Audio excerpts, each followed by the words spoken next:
Hello, welcome back to the channel. It is so cold outside, I've not been able to work on my bike, so I thought I'd just do a very quick video just to show how to adjust the float height.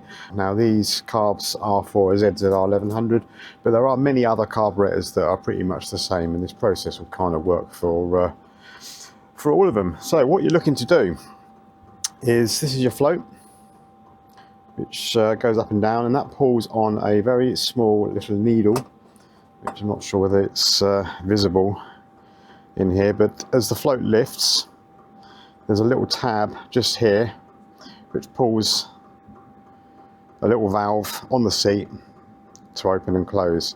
Now, a lot like a stopcock in a toilet, depending on the height of the float will determine how much fuel is in actually the float chamber. So what you need to do is to, I don't know if you can see this, but as I rotate the carburetors, you can now see that the float itself is kind of hanging loose. And as I move it round clockwise, it gets to a point where it stops and it rests. And that's really where you want to be setting your carburetors. Using a vise, I've been able to secure the carburetors at the right angle. Then you get yourself a measuring tool. So in this case, I'm just going to use like a ruler with an adjuster on it, so I can actually see what I'm measuring. And I've set this to 13 millimeters, which is exactly what's required for this particular carb. And I'm just going to run this over. Now in this case, they're set exactly right to 13 millimeters.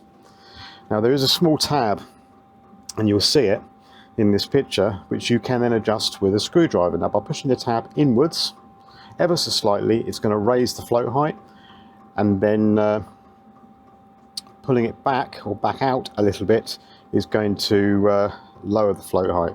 So if I just push on the tab, so just by lifting the float and just pushing on the tab ever so slightly, I've now raised the float height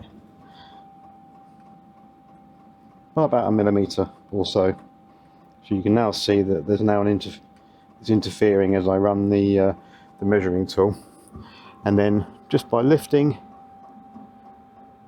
readjusting that tab, I've now lowered it back down to roughly where it needs to be, which is 13 mil. So I hope you find this useful.